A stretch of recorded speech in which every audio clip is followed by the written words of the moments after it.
Bueno, bienvenidos chicos a este nuevo video donde hoy vamos a abordar la nomenclatura de los compuestos inorgánicos con los que ya estuvimos trabajando. Ya estuvimos viendo un poco respecto a las uniones químicas, es decir, cómo se unían esos compuestos, si tenían polaridad o no, y a la estructura atómica. Y ahora lo que vamos a ver es cómo nombrar los compuestos o, como si me dan el nombre, cómo poder escribir su fórmula molecular. Bien, hasta ahora estuvimos trabajando con algunas moléculas o compuestos iónicos, por ejemplo, en el caso del cloruro de sodio, del agua, del cloroformo, del gas metano, por ejemplo, o de otros compuestos que se encuentran en la vida cotidiana y que forman parte de los que llamamos compuestos inorgánicos. Hoy vamos a intentar nombrar, ¿sí? Y poder abordar esta nomenclatura. Bien, para poder nombrar los compuestos, voy a primero responder una pregunta importante, porque hay un montón de compuestos o distintos tipos de compuestos que los vamos a empezar a clasificar a partir de ahora, y para poder clasificarlo nos vamos a responder esta pregunta: ¿cómo está formado el compuesto? Yo voy a mirar un compuesto, ya sea una molécula o un compuesto iónico, y voy a preguntarme cómo está formado el compuesto, y a partir de ahí voy a decidir cómo nombrarlo. Bien, entonces la segunda pregunta va a ser cómo se nombra ese compuesto. Bien, entonces, si yo tengo determinados compuestos que están formados por un metal y un no metal, por ejemplo estos que ya estuvimos viendo, que muchos me dirían, metal y no metal, ya está, es un compuesto iónico. Bueno, muy bien, metal y no metal, compuesto iónico. La pregunta es cómo lo nombro ahora, ¿no? Un metal con un no metal, un metal como el potasio con un no metal, un metal con un no metal, dan una idea de lo que nosotros llamamos sales no oxigenadas. Bien, los que están formados por un metal y un no metal los vamos a llamar sales no oxigenadas y vamos a aprender a nombrarlos. Para ello, sí, vamos a seguir una regla, y es la siguiente. Lo que está en violeta que les muestro acá es cómo se nombra, y la forma de nombrarlo es escribiendo esto específicamente: el nombre del no metal seguido de un uro, escribo la palabra de y escribo el nombre del metal. Para ello tengo que identificar, en este caso por ejemplo, quién es el metal y quién es el no metal, es decir, el sodio y el bromo. ¿Cuál es el metal y cuál es el no metal? En este momento uno pone pausa y van a buscar la tabla periódica y se fijan. Vamos, vayan. Una vez que nos fijamos en la tabla periódica, lo que podemos ver es lo siguiente, que el sodio es metal, ¿sí? Y el bromo es el no metal, con lo cual vamos a arrancar con el no metal. No metal uro de metal, así se nombra. Entonces, fíjense, bromuro, que es el no metal, que es el bromo, con la terminación en uro, bromuro, y ahora tengo que escribir de metal, o sea, de sodio. El nombre, entonces, es bromuro de sodio. Este es el nombre de esta sal no oxigenada, que es NaBr, ¿no? Bromuro de sodio. Si pasamos al siguiente es un poquito más fácil también, ¿no? Donde tengo que identificar quién es el metal y quién es el no metal. Bueno, en este caso el no metal es el cloro, con lo cual es no metal uro, con lo cual me queda cloruro de potasio en este caso.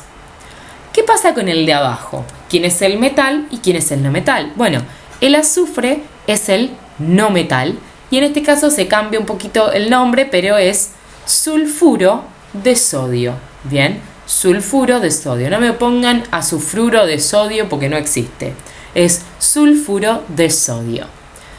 Bien, hasta acá es muy sencilla la nomenclatura de aquellos compuestos que están formados por un metal y por un no metal. Bien, y nos fijamos específicamente en esto. Miren, yo acá les traigo dos compuestos que están formados por un metal, como es el hierro, y un no metal, como lo es el cloro. Pero fíjense, tenemos dos moléculas diferentes con los mismos componentes, es decir, con cloro y con hierro. Entonces acá tenemos algo que no estuvimos viendo hasta ahora, que muchos me fueron preguntando, pero que ahora al fin apareció. ¿Y cuál es la cuestión? Es que el hierro forma parte de esos elementos de transición, de esos metales que están en el medio de la tabla. No están en el grupo 1 y el grupo 2, sino en el medio. Y entonces muchos me habían preguntado cuando vimos compuestos iónicos qué pasaba con los compuestos del medio, si ganaban o perdían electrones para formar o hacer la estructura de Lewis. Bueno, ya les cuento que estos compuestos pierden electrones, pero la pregunta es ¿cuántos? Y ahora viene algo importante a ver, y es lo que llamamos nosotros, fíjense acá están el hierro, el cromo, el cobre, el cobalto, son todos metales, la plata, el oro, son todos metales, no hay ninguna duda en eso, pero la pregunta es ¿cómo forman unión con el cloro? ¿Sí? Si ganan o pierden, claramente pierden electrones, ¿y cuántos? ¿Sí? ¿Cómo me doy cuenta? Porque en este caso ya habíamos visto, estos perdían un electrón, estos perdían 2 electrones, y todos estos ¿cuántos pierden? Bueno, esa es la gran pregunta. ¿Y por qué digo esto? Porque aparece un concepto nuevo en el cual vamos a profundizar y no nos asustamos, sino que vamos de a poquito. Algo que se llama número de oxidación. ¿Qué es el número de oxidación? Vamos a ahondar un poquito en esto y después volvemos a la nomenclatura. Llamamos número de oxidación al número de cargas que tendría un átomo si los electrones fueran transferidos por completo al átomo más electronegativo.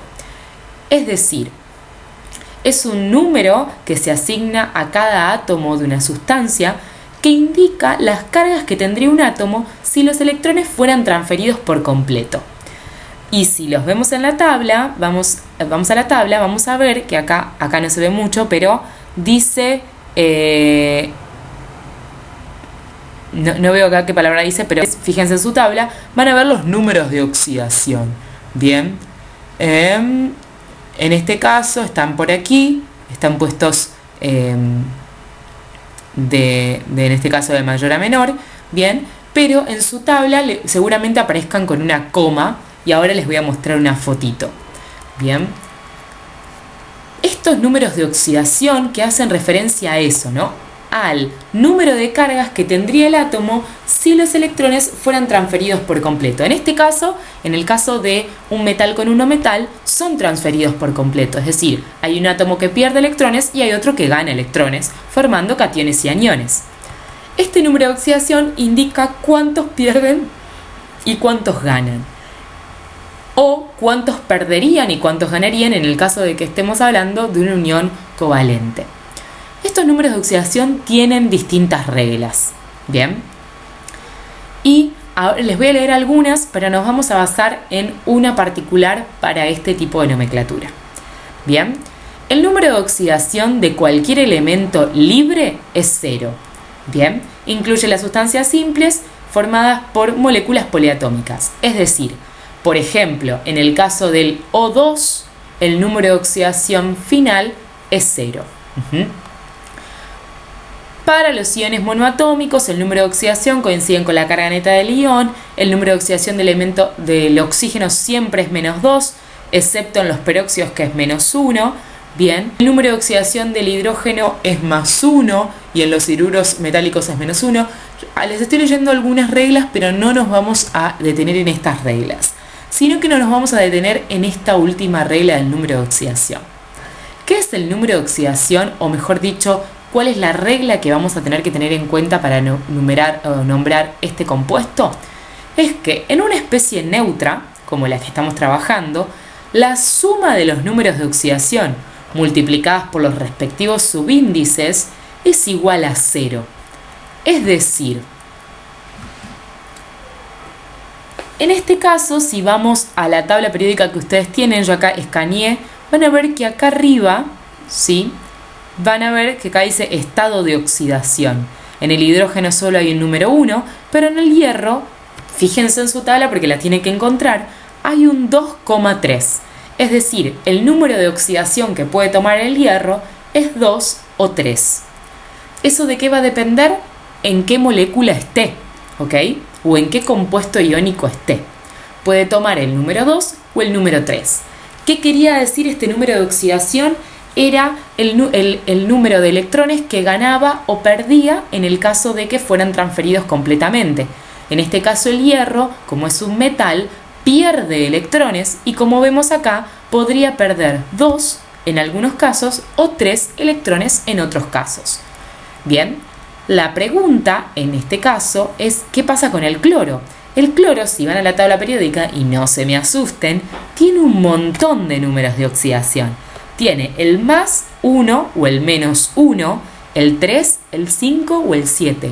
Son un montón de números de oxidación, porque va a depender de qué molécula estemos hablando. La pregunta es, y para este compuesto iónico que tenemos acá, ¿cuál de todos los números de oxidación está usando? Bueno, y para eso tenemos que volver a esta regla. Si la suma de los números de oxidación me tiene que dar 0 y el número de oxidación del hierro puede ser 2 o 3, el número de oxidación del cloro en este caso va a tener que ser un número negativo, porque 2 más un número positivo me va a seguir dando un número positivo y necesito que me dé 0. Bien, con lo cual el único número negativo que tiene el cloro es el menos 1. ¿Y a qué hace referencia? A que el cloro puede ganar un electrón y transformarse en un anión, es decir, un ion con carga negativa, con un electrón de más. En este caso hace referencia a eso, el número de oxidación. En otros casos hace referencia, en el caso de las moléculas, a cuántos hubiese perdido o hubiese ganado, ¿bien? En este caso ya sabemos que gana y que pierden electrones. Con lo cual, dijimos que el hierro puede tener dos números de oxidación, o el 2 o el 3. Y el cloro, en el caso de metal con no metal, siempre va a usar el número de oxidación menos 1, o mejor dicho, va a ganar un electrón y por lo tanto va a tener carga menos 1. ¿Y para qué estamos viendo todo esto? Bueno, yo tenía dos moléculas formadas por los mismos componentes, aunque en distinta cantidad, como se ve acá, y yo necesito ver cuáles son los números de oxidación que están jugando en estas moléculas. El hierro podía ser 2 o 3 y el cloro ya dijimos que sí o sí iba a ser menos 1. Con lo cual, ¿cuál de estos dos números está usando el hierro? ¿El 2 o el 3? Bueno, atención, tiene que usar uno de estos dos tal que la suma me dé 0. Entonces fíjense que tenemos dos cloros, con lo cual tengo 2 veces el menos 1 y tengo un hierro, con lo cual el número de oxidación que está usando el hierro es 2. Es decir, esto ya lo vimos lo estuvimos viendo cuando vimos unión iónica. Tengo dos cloros, cada cloro gana un electrón formándose cada uno en un ion, y el hierro en este caso, ¿qué le pasa? Pierde 2 electrones. ¿Por qué? Porque el cloro gana específicamente, cada cloro gana un electrón. Y fíjense qué pasa con la otra molécula.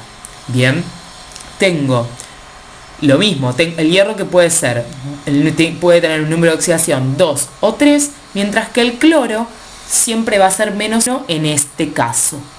Con lo cual, lo que tenemos es lo siguiente. ¿Cuál de los dos números de oxidación está usando el hierro? ¿El 2 o el 3? Y como ustedes ya se habrán dado cuenta, el 3 está usando. ¿Por qué? Porque el cloro pierde, en este caso, cada cloro gana un electrón y por lo tanto el hierro tiene que perder 3 electrones. ¿Y para qué hicimos todo esto? Bueno, porque ahí les puse, les comento, los números de oxidación se ponen en general arriba de cada átomo. Fíjense, arriba del átomo del hierro, el número de oxidación del hierro. Arriba del átomo del cloro, el número de oxidación del cloro. Fíjense algo que ocurre, que era la última regla de los números de oxidación. Si yo multiplico, acá tengo un hierro solo, o sea que sería 2 por 1, 2, y le sumo específicamente el número de oxidación del cloro multiplicado por la cantidad de cloros, es decir, menos 1 por 2 me da 0.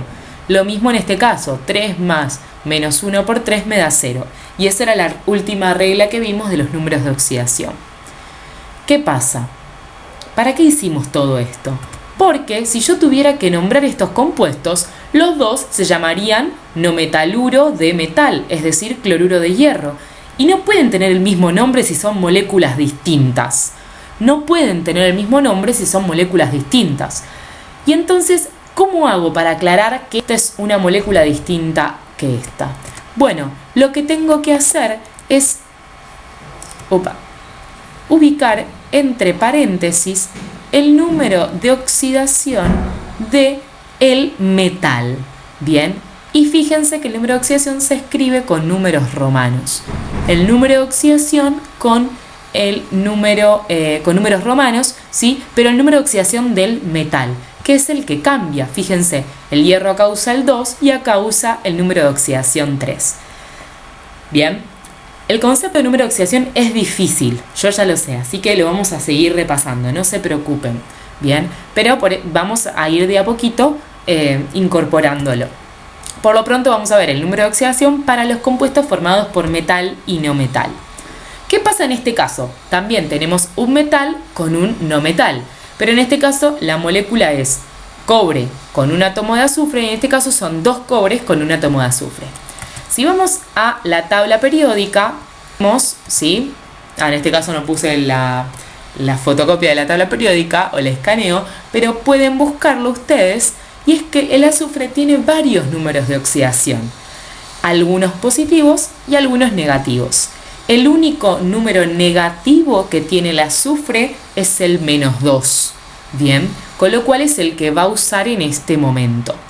Ahora, si vamos a la tabla periódica y buscamos el número de oxidación del cobre, es decir, cuántos electrones puede perder cuando se enfrenta con un no metal, ¿sí? Vamos a ver que el cobre puede tener o el número 1 o el número 2. Ahora, vamos a ir por otro lado, ¿bien? Y fíjense, si el azufre es tiene el número de oxidación -2, o mejor dicho, como siempre, el azufre gana 2 electrones, ¿sí? Para parecerse al gas noble más cercano y queda como resultado un anión con -2 de carga. Bien. ¿Cuánto tiene que valer el número de oxidación del cobre si la fórmula esta es correcta? Bueno, sí o sí va a tener que valer 2 porque al sumarlos me tiene que dar 0 y 2 más -2 me da 0. Lo mismo pasa con esta molécula, ¿bien? Con la molécula de la derecha. Si este número de oxidación del azufre es -2, ¿cuánto va a tener que valer el número de oxidación de cada cobre? Y bueno, el número de oxidación de cada cobre va a tener que ser 1. Y como tengo 2 cobres, 2 por 1, 2, más -2 me da 0. Si se fijan en la tabla periódica, fíjense que el cobre puede tener número de oxidación 1 o número de oxidación 2. Bien, en este caso usa el número 2 y en este caso usa el número 1. El nombre sería sulfuro de cobre para ambos, pero son distintos compuestos iónicos, no son los mismos compuestos. Bien, ¿en qué se diferencian? En el número de oxidación del cobre. Por lo tanto, tengo que escribir entre paréntesis el número de oxidación en números romanos. El 2 en el caso del cobre para este compuesto y el 1 en el caso del cobre para este compuesto. Entonces, el nombre final es sulfuro de cobre 1 o sulfuro de cobre 2. Estos, como ya les dije al principio, se llaman sales no oxigenadas y se nombran en el caso de compuestos con un solo número de oxidación, no metaluro de metal, y en el caso de compuestos con más de un número de oxidación, es decir, son aquellos donde los metales son los que forman parte de los elementos de transición, ¿sí? Van a ser no metaluro de metal y entre paréntesis voy a poner el número de oxidación del metal. Sé que esto es un poco quizá abrumador, es mucha información, van a ver que con la práctica esto sale, ¿sí? Van a poder claramente consultar todo lo que tenga que consultar, vamos a ir practicando juntos, pero tómenselo con calma y vamos a ir viendo cómo vamos nombrando cada una de las familias. Hoy específicamente comenzamos con las sales no oxigenadas. Bueno, hasta acá la clase de hoy, espero que se haya entendido. Cualquier cosa pueden también rebobinar el video y poder ver la parte que les haya costado las veces que quieran, y cualquier cosa también pueden consultar. Les mando un abrazo grande, nos vemos pronto.